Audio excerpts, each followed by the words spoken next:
My grandfather didn't shout. He didn't accuse anyone. He didn't even frown. He simply placed his fork beside his plate, opened his laptop as calmly as if he were checking the weather, and asked, "Lena, did you ever receive the emails about your inheritance account?" The air cracked. Silverware clattered. My mother froze mid-breath. My sister stopped stirring her cranberry sauce. And I felt the ground under me shift. Because I had never, not once, heard that I had an inheritance account. What Grandpa revealed in the next few minutes didn't just interrupt Thanksgiving dinner. It rewrote my entire life. My name is Lena Hart. And for most of my life, I believed that staying small, being the quiet one, kept the peace.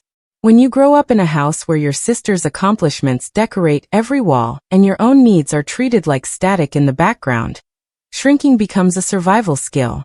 My mom's favorite line was, "Don't complicate things, Lena." She said it the way other people said goodnight. And I believed her. So sitting at that table hearing the words inheritance account, felt like someone reached into my past and cracked open every memory I had carefully tucked away. Inheritance? Meaning? It had to be a mistake. I grew up working weekends, mending thrift store clothes, counting every dollar, asking whether anything was saved for my college tuition, only to hear, "We're doing our best. Money is tight." Except now, it seemed money had never been tight. At least, not for my sister. Laura got dance camps, school trips, a new car at 17. Somehow, back then, all of that made sense. She was the star. I was the one who didn't need much. Grandpa was the only person who never treated me like an afterthought. He remembered my favorite books. He asked about my exams. He showed up to my graduation, even when my parents said the traffic wasn't worth fighting. But even he never mentioned an inheritance. So when he turned that laptop toward me, shame heated my face. Like I was the only person in the room who didn't understand what was happening. My mom didn't look at me. She stared at Grandpa, sharp, warning, pleading.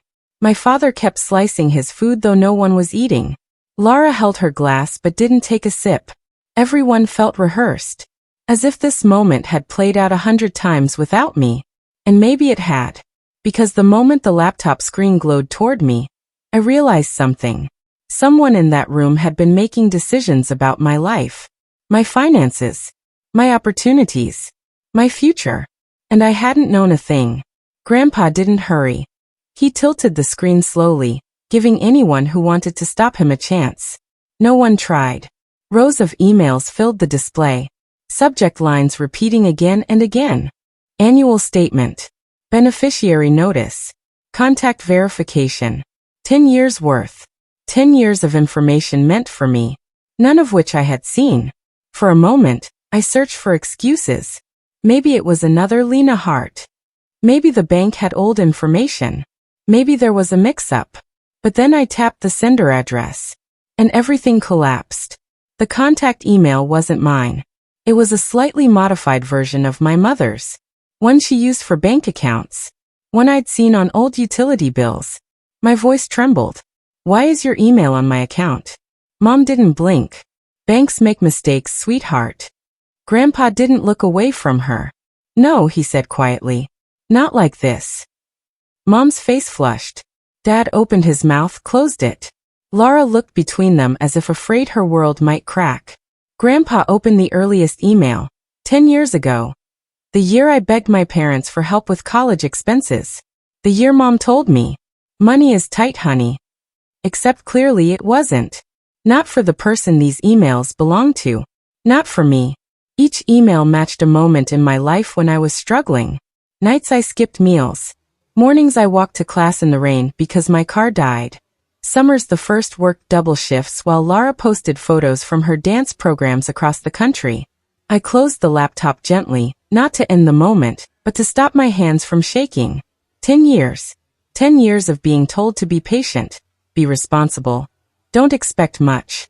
While money attached to my name sat untouched. Mom finally spoke, voice stiff. "Lena doesn't understand how these things work. Finances are complicated." That familiar tone, patronizing, dismissive, burned more than I expected. Grandpa cut her off. "Explain why her email was replaced with yours." Mom's gaze flicked toward my father. He didn't defend her. She inhaled sharply. I handle the paperwork. If something needed updating. My chair scraped loudly as I stood. If it was a mistake, why was I the only one who never knew? Why did I struggle while Lara? Don't drag your sister into this. Mom snapped. Lara shrank. I'm not dragging her, I said softly. I'm asking why someone made sure I never saw what belonged to me. For the first time, Mom had no answer. Grandpa turned to me. You deserve the truth. And control. Full control. Control. A word I had never been offered. This ends tonight, I said, surprising myself with the steadiness in my voice. Grandpa stood slowly, old but towering. Everyone. To the study. We moved like shadows. Grandpa opened the account logs in his study, a room lined with certificates and heavy books that didn't tolerate lies. He opened the message from 10 years ago. The original email, mine crossed out, replaced by my mother's. Time-stamped, logged, verified. Mom whispered. That could be anything. Banks automate things. No, they don't, Grandpa said. Not for this. I looked directly at my father. Did you request the change? He shook his head. Quiet. Ashamed. Grandpa clicked again. A confirmation email popped up, tied to an IP address from our home. Mom's voice cracked. I was trying to keep things organized. Ist her. Mom. I worked double shifts while money in my name sat untouched. You were too young to be responsible, she insisted. You're sensitive. You get overwhelmed. I didn't want you relying on something you didn't earn. A short, bitter laugh escaped me. But Lara could, Lara whispered. I didn't know, Lena. I swear. Don't. Mom snapped at her. Not another word. Grandpa leaned back. You didn't organize anything. You controlled her. Mom's voice rose. I did what I had to do. Lena never needed much. Lara needed more. I felt the final piece click into place. You hit it, I said quietly. Not because I was irresponsible.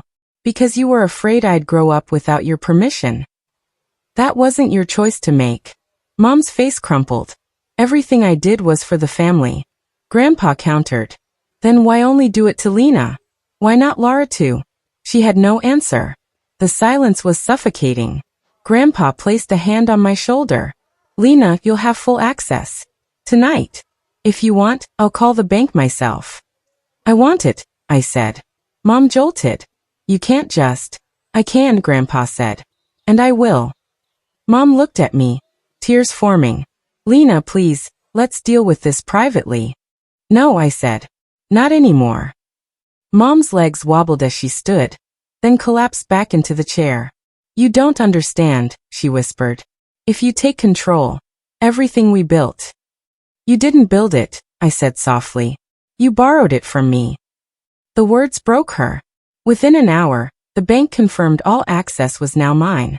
Hearing my own name, my real email, listed as the rightful contact sent a strange warmth through me, like stepping into a life I should have lived years earlier. Later, when everyone left, I sat alone in the study reviewing 10 years of lost choices, lost time, lost chances. But now, finally, I had control. Of the fund. Of my future. Of my story.